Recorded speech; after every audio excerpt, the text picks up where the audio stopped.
جی شہزاد بھائی. بسم اللہ الرحمن الرحیم. اللہم صلی علی محمد وعلی آل محمد. السلام علیکم. وعلیکم السلام ورحمۃ اللہ. علی بھائی، میرا آپ سے پہلا سوال یہ ہے کہ اہل سنت کی جانب سے حق چار یار کا نعرہ لگایا جاتا ہے، جی ہاں. جبکہ دوسری جانب اہل تشیع کا یہ اصرار ہے کہ پنج تن پاک کا نعرہ لگایا جائے. ایک مسلمان بیچارہ اس معاملے میں کیا کہے اور کس کو فالو کرے؟ اور اس میں ضمن میں ایک چیز ایڈ کر دوں، ابھی تھوڑی دیر پہلے میرے علم میں آئی ہے کہ ایک شخص ہے جو مکہ کے اندر بیٹھا شر پھیلا رہا ہے اور حرم کے اندر لال رومال پہن کے وہ شخص یہ بات کر رہا ہے کہ جو شخص بھی پنج تن پاک کا نعرہ لگاتا ہے یا یہ عقیدہ رکھتا ہے وہ کافر ہے. یہ اتنی سخت ترین اس نے یہ بات کی ہے اور بغیر کسی دلیل کے کی ہے. اس کے اوپر بھی تھوڑا سا جو ہے وہ آپ روشنی ڈالیں کہ حق چار یار نعرہ لگانے کے اوپر تو وہ کبھی نہیں بولے، لیکن یہاں پر پنج تن پاک کا نعرہ لگانے کے اوپر ان کو کیا تکلیف ہوئی ہے اور کس بیس کے اوپر انہوں نے یہ فتویٰ اتنا بڑا دیا ہے اور کون سی دلیل ہے ان کے پاس جس کے اوپر انہوں نے یہ کہا ہے کہ وہ کافر ہے؟ اس طرح کی باتوں کے لیے میرے بھائی دلیل کوئی نہیں ہوتی، ان ساری باتوں کے پیچھے پیٹ ہوتا ہے، اور پیٹ آپ کو پتہ ہے بڑا امپورٹنٹ ہے. جامعہ ترمذی میں حدیث ہے، ہر امت کا کوئی نہ کوئی فتنہ ہے، میری امت کا فتنہ مال ہے. بخاری اور مسلم دونوں میں حدیث ہے، نبی علیہ السلام نے اپنی وفات سے 1 مہینہ پہلے غزوہ احد کے شہداء پہ نماز پڑھی، نماز جنازہ احد کے قبرستان میں جا کے. اس کے بعد آپ صلی اللہ علیہ وآلہ وسلم نے وہاں پہ خطبہ دیا، بڑا بلیغ خطبہ تھا. اس میں آپ نے یہ بھی ارشاد فرمایا کہ مجھے یہ خطرہ نہیں تم میرے بعد شرک کرنے لگو، بلکہ مجھے یہ خطرہ ہے کہ تم پہ دنیا کے خزانے کھول دیے جائیں گے، تم بھی دنیا کی محبت میں ڈوب کے ایک دوسرے کو قتل کرو گے اور تم بھی اسی طریقے سے تباہ و برباد ہو جاؤ گے جس طرح کے اگلے لوگ. تو یہ دنیا کی محبت اور فرقہ واریت کی ماں بھی دنیا کی محبت ہے. یعنی فرقے کے اگینسٹ کیا ہوتا ہے، ایک چندہ بک ہوتی ہے، ایک مسجد الگ ہوتی ہے. تو یہ لال رومال والا نہیں ہے، وہ لال داڑھی والی سرکار ہے. دونوں کو مکس کر دیا آپ نے. وہ لال داڑھی والے ہیں جنہوں نے یہ بات کی ہے. تو ظاہر ہے کہ ان کی یہ بات جو ہے وہ ایک جذباتی ڈاکٹرائن انہوں نے پیش کی ہے، لیکن ان کو پتہ نہیں ہے کہ یہی خارجیوں کی سوچ تھی. تو میرا خیال ہے سعودی حکومت کو فوراً ایسی خارجی سوچ کے اوپر پابندی لگانی چاہیے. دوسری طرف تو وہ جہادی تنظیموں کو خارجی کہتے ہیں، تو جو حرم میں بیٹھ کے خارجیت پھیلا رہا ہے، لیکن وہ خارجیت ایسی پھیلا رہا ہے کہ جو ان کے مطلب کی ہے، کیونکہ سعودیہ ایران کی ٹسل ہے. اب وہ ایران کی ٹسل میں کسی حد تک بھی آگے جا سکتے ہیں کہ وہ اہل بیت کے ہی انکاری ہو جائیں، تو فرقہ واریت ہے. تو یہاں پہ سب کانٹیننٹ میں تو یہ بھی کہا جاتا ہے جی وہ جی پنج تن پاک تو جی فارسی میں ہے، وہ اس میں دیکھیں پنج عربی میں تو پے ہوتی نہیں ہے. اچھا عربی میں پے نہیں ہوتی ہے تو پنج تن پاک غلط ہو گیا. تو حق چار یار میں جو چے ہے وہ عربی میں ہوتی ہے؟ نہیں. تو چے کے 3 نقطے اگر ثابت نہ ہو تو درست ہو، اور پنج تن پاک میں اگر پے کے 3 نقطے ثابت نہ ہو تو غلط ہو. یہ دونوں ٹرمز ہیں، ٹرمز آپ ڈیوائز کر سکتے ہیں، یہ اجتہادی معاملہ ہے. باقی وہ یہ کہتے ہیں کہ جی اصل میں وہ پلی کہہ لیتے ہیں، وہ کہتے ہیں جی اگر آپ پنج تن پاک کہیں گے نا تو اس میں سے اس چیز کی بو آتی ہے کہ باقی سارے پلید ہیں، نعوذ باللہ. تو اس پہ پہلے میں ان کو پھکی دیتا ہوں کہ حق چار یار میں سے یہ بو آتی ہے کہ 4 ہی حق والے ہیں، باقی باطل ہیں. اے پھکی اب ڈکار آئے گا لال داڑھی والے کو. حق چار یار سے یہ بو نہیں آ رہی ہے کہ 4 ہی حق پہ ہیں باقی باطل یار ہیں. وہ کہیں گے نہیں حق چار یار کا مطلب یہ نہیں ہے کہ باقی باطل ہیں، بلکہ مطلب یہ ہے کہ خلفائے راشدین 4 ہیں. تو سر پنج تن پاک والوں سے بھی پوچھیں وہ کیا کہہ رہے ہیں، باقیوں کو نہیں مانتے. وہ کیا پنج تن پاک کا نام لینے والے حضرت عمار بن یاسر کو نہیں مانتے؟ کیا وہ ابو ذر غفاری کو نہیں مانتے؟ کیا وہ سلمان فارسی کو نہیں مانتے؟ مانتے. تو وہ تو 5 سے پھر زیادہ گنتی آگے چلی جائے گی. یہ دونوں ٹرمز ہیں، ٹرم ڈیوائز کرنے میں کوئی حرج نہیں ہے، اور ٹرمز کو ویسے ہی لینا چاہیے جیسا کہ لیا جا رہا ہوتا ہے.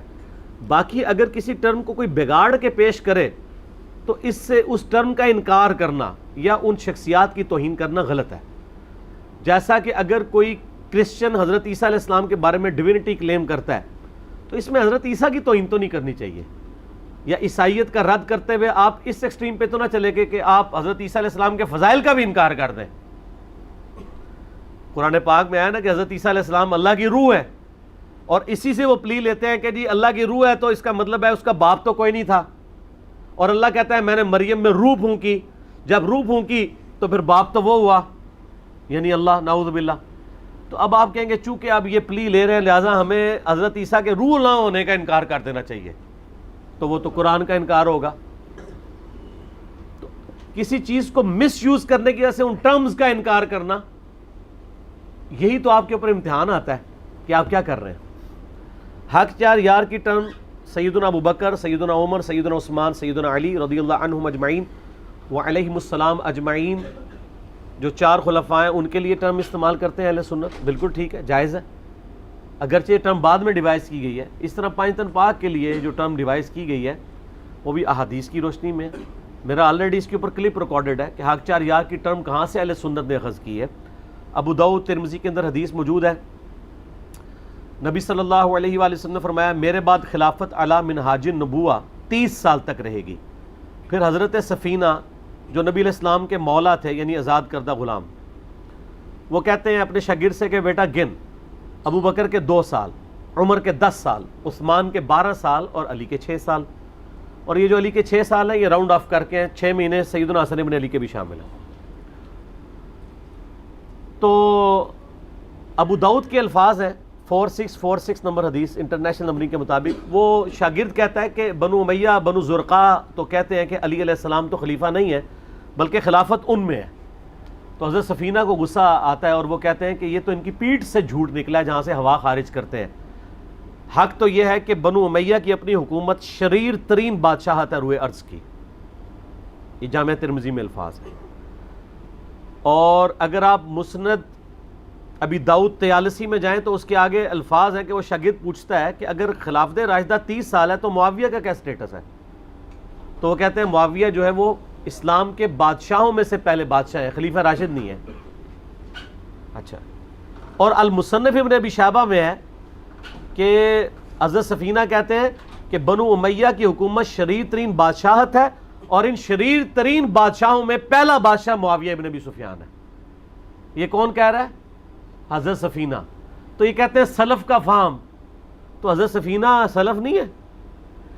سلف یہ اپنے خلف کو سلف کہہ رہے ہوتے ہیں، پہلے سلف تو صحابہ ہیں۔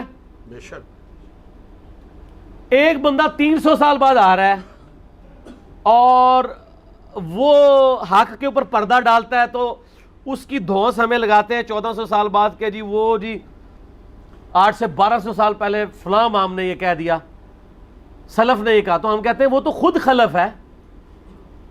خلف کہتے ہیں بعد میں آنے والے کو، سلف تو یہ ہے حضرت سفینہ جنہوں نے نبی علیہ السلام سے خود سنا ہے، اس سلف کو نہیں آپ مانتے؟ سنن کبریٰ البیہقی میں موجود ہے، عمار بن یاسر کہتے ہیں کہ اہل صفین اہل شام کو کافر نہ کہو، یہ فاسق اور ظالم ہے، تو ان کو فاسق اور ظالم کہو، تو یہ سلف نہیں ہے۔ یہ سلف ان لوگوں کو کہتے ہیں جو خلف ہے خود، اور ظاہر ہے آپ کو پتہ ہے کہ سنی شیعہ تفریق ہوگی، حکومت تو سنیوں کے پاس ہمیشہ رہی ہے، اس وقت کوئی بھی ایسی بات کرنا جو چاہے درست بھی ہو اور وہ شیعہ کی سپورٹ میں جاتی ہو تو اس وقت کوئی حکمران کی موجودگی میں جرت نہیں کرتا تھا، اسی لیے حکمران ان کو تھپکی دے کے سلائے بیٹھے رہے۔ البتہ حدیث کی کتابوں میں محدثین لکھتے رہے، چونکہ ان محدثین کے زمانے میں یوٹیوب نہیں تھی، ان کے کلپ اپلوڈ نہیں ہوتے تھے، اس لیے جو ہے وہ کوئی ٹویٹ نہیں ان کے خلاف آتی تھی، ورنہ اس زمانے میں بھی ٹویٹیں آنی شروع ہو جاتی کہ بخاری کو نہیں پڑھنا، یہ گستاخ صحابہ ہے۔ وہ تو ہم نے جب آپ بخاری سے نکالا ہے 2812 کہ عمار کو ایک باغی جماعت قتل کرے گی، عمار ان کو اللہ اور جنت کی طرف بلائے گا، وہ جماعت دوزخ کی طرف بلانے والی جماعت ہوگی۔ اب یہ کہتے ہیں جی بخاری میں حدیث تو آئی ہے، یہ صحیح تو ہے لیکن بیان نہیں کرنی چاہیے، لیکن یہ اس زمانے میں اگر ایکسپوز ہو جاتی تو حکمرانوں نے کہنا تھا بخاری رافضی ہو گیا۔ یہ ایک انہوں نے ادبی گالیاں ڈیوائز کی ہوئی ہیں۔ اس کے اگینسٹ جو حضرت علی کے خلاف بولتے ہیں نا، ان کو کہتے ہیں یہ صحیح بات کر رہے ہیں، ان کو آپ کیوں نہیں کہتے کہ وہ ناسبی ہیں؟ فکس اس چیز کو کیا ہے کہ جو بات شیعہ کی سپورٹ میں جائے گی نا تو آپ فوراً کہیں گے راوی شیعہ ہے، تو ہم کہتے ہیں پھر جو حضرت ابوبکر کے حق میں جائے گی ہم نہیں مانیں گے، راوی ناسبی ہوگا۔ ہم یہ 2 نمبری نہیں کر رہے ہوتے، حالانکہ ہم یہ کر سکتے ہیں اس کے اگینسٹ کاؤنٹر نیریٹو۔ جتنے منکرین حدیث ہیں وہ آپ دیکھیں بخاری مسلم کے دشمن ہیں، کیونکہ وہ حدیثیں وہ کہتے ہیں یہ شیعوں نے ڈال دی ہیں بیچ میں۔ تو جب حضرت ابوبکر عمر عثمان کی شان میں بخاری مسلم میں حدیثیں آتی ہیں تو پھر شیعہ بھی تو کہیں گے یہ ناسبیوں نے ڈال دی ہیں، پھر آپ کیا کریں گے؟ حالانکہ میں آپ کو بتاؤں گا کہ وہی راوی حضرت علی کی سپورٹ میں بھی حدیثیں بیان کر رہے ہیں جو حضرت ابوبکر عمر کی بھی کر رہے ہیں۔ تو اب آپ کا جعلی سرٹیفکیٹ ان کو چاہیے سنیت کے لیے. تو یہ ان کے 2 نمبری والے طریقے ہیں. تو اس سے جو ہے خلافت راشدہ 30 سال حق چار یار ثابت ہوتے ہیں. اور جو پانچتن پاک کا عقیدہ ہے وہ یہ پاک کا لفظ تو قرآن میں ہے نا.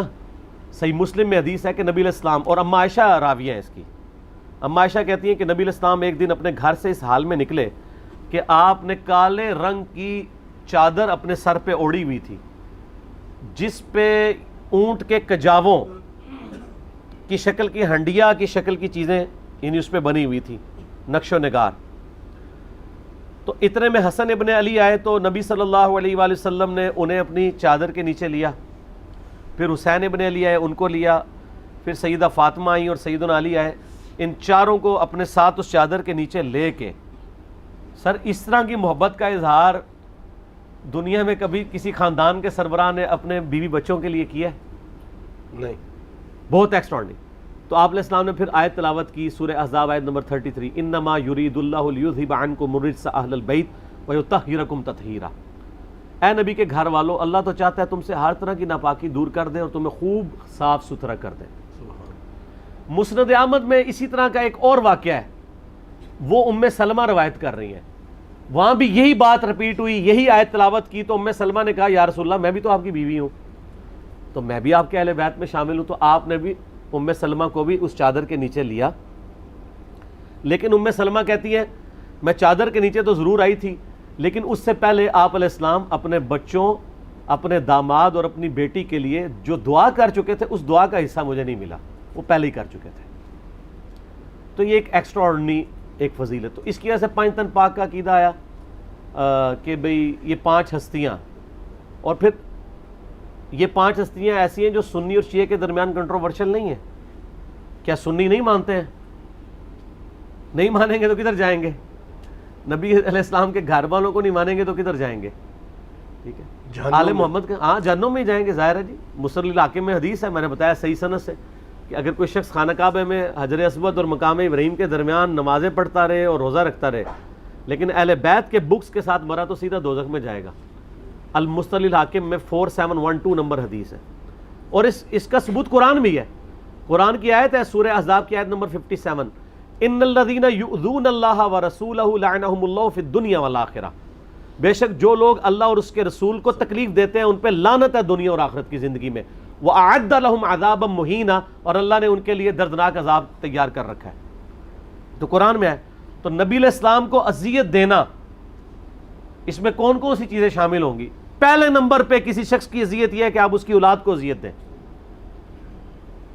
دوستوں یاروں کو انسان کیا سمجھتا ہے؟ میں خود بیوی بچوں والا ہوں, آپ لوگ بھی ہیں. مجھے بتائیں بیوی اور بچوں سے آگے آپ کو کوئی دوست ہو سکتا ہے اپنا؟ اور یار سگے بھائی نہیں آگے ہوتے ہیں, بہن بھائی پیچھے رہ جاتے ہیں اولاد کے بعد. تو یہ ان الذین یؤذون اللہ ورسولہ, جو رسول اللہ کو اذیت دینا ہے وہ کس کو اذیت دینا ہے؟ بخاری اور مسلم کی حدیث ہے, فاطمہ میرے جگر کا ٹکڑا ہے, جس نے فاطمہ کو تکلیف دی اس نے مجھے تکلیف دی. نبی علیہ السلام نے خود ہی بتا دیا اپنی بیٹی کے بارے میں, بے شک, کہ جس نے فاطمہ کو تکلیف دی اس نے مجھے تکلیف دی. تو سیدہ فاطمہ کو تکلیف دینا رسول اللہ صلی اللہ علیہ وسلم کو تکلیف دینا ہے. اور آگے پوتے تو نواسے تو وہ تو آپ کو بہت ہی عزیز ہوتے ہیں.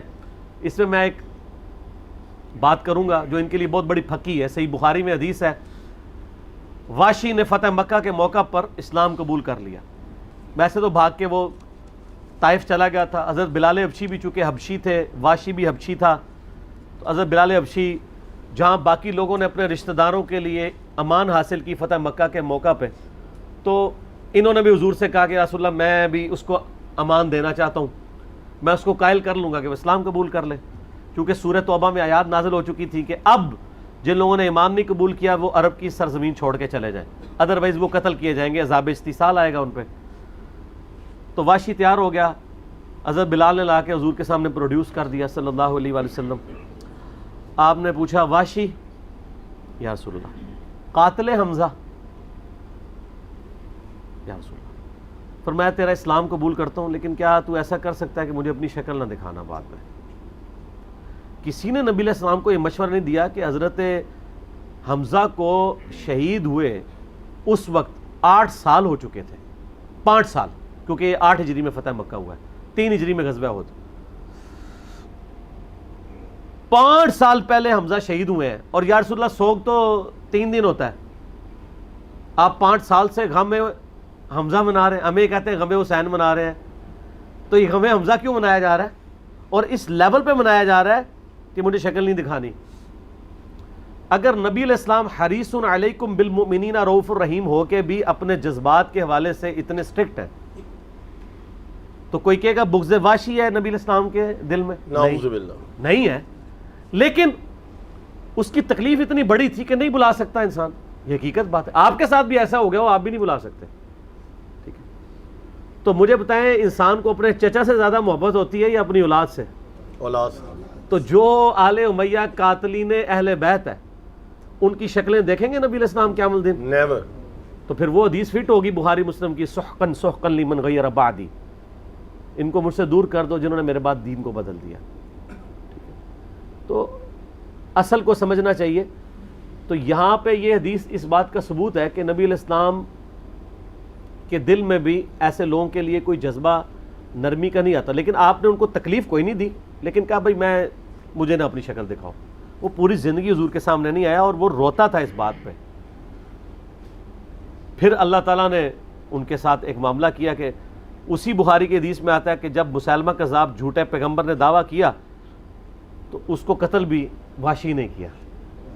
تو وہ پھر کہا کرتے تھے کہ میں نے اسلام کے بھی بہترین شخص کو قتل کیا تھا، یہ مجھ سے جرم ہوا تھا، آج میں نے اپنا جرم دھو دیا کہ میں نے اسلام کے بدترین دشمن کو قتل کیا۔ تو یہ اللہ تعالیٰ نے ان سے کروایا، لیکن ان کا سٹیٹس پھر ظاہر ہے وہ، اور ریالٹی بھی ایسا ہو بھی نہیں سکتا نا، ایک شخص کی پوری زندگی قربانیوں کے لیے گزری ہو اور ایک شخص بالکل اینڈ پہ آئے، تو وہ دونوں برابر تو نہیں ہو سکتے، یہ تو حقیقت ہے۔ تو اللہ بھی قرآن میں کہتا ہے کہ جو فتح مکہ سے پہلے مسلمان ہوئے جو بعد میں برابر نہیں ہو سکتے، لیکن کل وعد اللہ الحسنی، اللہ نے سب کے ساتھ اچھا وعدہ رکھا ہوا ہے، بشرطے کہ باقی جو آیات ہیں ان کے تحت وہ اپنی اس کے تحت چل بھی رہے ہوں۔ اب کئی آپ کو پتہ ہے لوگ جو ہیں وہ نبی السلام کی وفات کے بعد مرتد ہوئے ہیں، صحیح بخاری کے اندر موجود ہے، کتنے عرب قبائل مرتد ہو گئے ہیں۔ اگر کوئی بخاری کو نہیں مانتا تو آپ انسانی ہسٹری پڑھ کے دیکھ لیں کہ نبی الاسلام کی وفات کے بعد کس طریقے سے دوبارہ سے شرازہ بکھر گیا تھا۔ یہ تو حضرت ابوبکر رضی اللہ تعالیٰ عنہ کی بڑی ثابت قدمی اور ان کی مینجمنٹ تھی، ادروائز تو یعنی معاملہ تل پٹ ہو گیا تھا۔ ظاہر ہے جب لیڈر اوپر سے جاتا ہے تو نیچے پھر کئی فتنے سر اٹھانا شروع کر دیتے ہیں۔ ہم پاکستان میں یہی تو بھگت رہے ہیں۔ محمد علی جناح اگر 8-10 سال اور زندہ رہتے اور اسی وقت ایک آئین بن جاتا، تو آئین کے ساتھ جو پچھلے 70 سالوں میں کھلواڑ ہو رہا ہے اور جو کچھ عوام الناس کے ساتھ دھوکہ دہی ہو رہی ہے، یہ نہ ہوتی۔ یہ پاکستان کی پریکٹیکل مثال ہے، تتر بتر ہو گیا۔ نبی علیہ السلام بھی آپ دیکھیں کہ عرب کے غلبے کے فوراً بعد ہی آپ علیہ السلام دنیا سے چلے گئے۔ یہ تو سکسیسر اچھا مل گیا سیدنا ابوبکر رضی اللہ تعالیٰ عنہ، کہ جنہوں نے وہ سارے فتنوں کو دبایا اور ان کو اللہ پہ اتنا اعتماد تھا کہ انہوں نے سارے محاذوں پہ جو ہے نا وہ دفاع کیا، حتیٰ کہ یہ بڑا مشکل کام تھا بڑی تھوڑی مین پاور کے ساتھ، لیکن ان کا ایمان کامل تھا۔ انہوں نے کہا کہ نبی علیہ السلام نے بشارت دی ہے، بخاری مسلم میں حدیث ہے کہ ان قریب کیسر روم ختم ہو جائے گا، قیامت تک کوئی کیسر نہیں ہوگا۔ لوگ کہتے تھے یار یہ کیسی باتیں کر رہے ہیں، ہزاروں سال کی اتنی امپائر ہے اور وہ ایسی ختم ہوگی کہ ہمیشہ کے لیے ختم ہو جائے گی، اور آپ فرمایا ان قریب کسرا بھی ختم ہوگا، پھر قیامت تک کوئی کسرا نہیں ہوگا۔ تو دیکھ لیں آج 1400 سال ہو گئے ہیں، نہ کیسر واپس آیا نہ کسرا۔ اب تو آپ بھول ہی جائیں کچھ ہوگا، کیونکہ اب تو ملک بن چکے ہیں، اب تو وہ امپائرز بننی کوئی نہیں ہے، امپائر کا کانسیپٹ ہی ختم ہو چکا ہے۔ تو حضرت ابوبکر نے کہا کہ یہ نبی السلام کا وعدہ ہے، تو اللہ تعالیٰ اپنے دین کو غالب کرے گا، اور وہ ڈٹے معاملات کو آگے لے کے چلے، تو اللہ کا شکر ہے۔ باقی یہ اس طریقے سے یعنی ٹرمز کو ڈیوائز کر کے صرف چیزوں کو مل لینا، یعنی اہل حدیث نے توحید پکڑ لی ہوئی ہے، اہل تشیع نے جو ہے وہ محبت اہل بیت پکڑ لی ہوئی ہے، بریلوی جو ہے وہ عشق رسول کا راہ گلاپ رہے ہیں، دیوبندی جو ہے وہ عظمت صحابہ کو لے کے چل رہے ہیں۔ کل حزب بما لدیہم فرحون، ہر گروہ اس پہ خوش ہے جو اس کے پاس ہے۔ یہ قرآن کی آیت ہے نا۔ تو ایسی چیز نہیں ہونی چاہیے۔ پانچتن پاک کو شیعہ کے کھاتے میں نہیں ڈالنا چاہیے، ہاکچار یار کو سنیوں کے کھاتے میں نہیں ڈالنا چاہیے۔ سب پرسنالٹی اسلام کی ہیں، اسلام کے ریئل ہیرو ہیں، ان کی قدر کرنی چاہیے۔ ٹھیک ہے، جزاک اللہ۔